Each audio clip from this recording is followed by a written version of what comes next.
The book of Lamentations is a hard one. Jeremiah was known as the weeping prophet, and most people argue that he wrote the book of Lamentations also. Most of Jeremiah's prophecy in the book of Jeremiah is sad, talking about Israel going into exile, Babylon coming. Jeremiah is vastly unpopular, thrown in prison for this teaching. And then in the book of Lamentations, we see a series of poems where he weeps over these realities. And as someone who's gone through hard times myself, I know what it's like to have trauma, to have problems, and to turn toward God with them.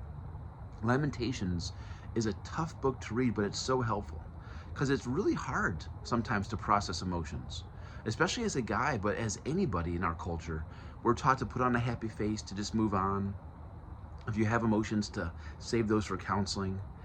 And I remember going through a really tough time and having somebody at work saying, hey, could you just not act like that here? Could you just not act sad? Could you not talk about that, even to friends at work? And it seemed impossible to put the big stuff I was dealing with behind me and to pretend that everything was okay. One of the things I love about God is he never asks us to pretend that it's all okay.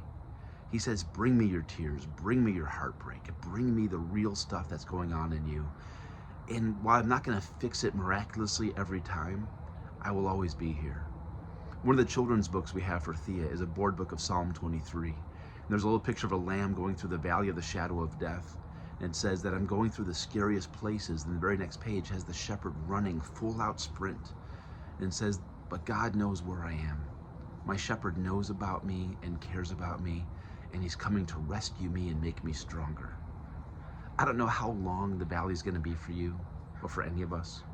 I don't know how hard it's going to be, but I know God's coming. I know he's right there. I know that he cares. You're not abandoned during your tough times. And when all you can do is cry, he promises to listen. That's all I got for you this week. God bless.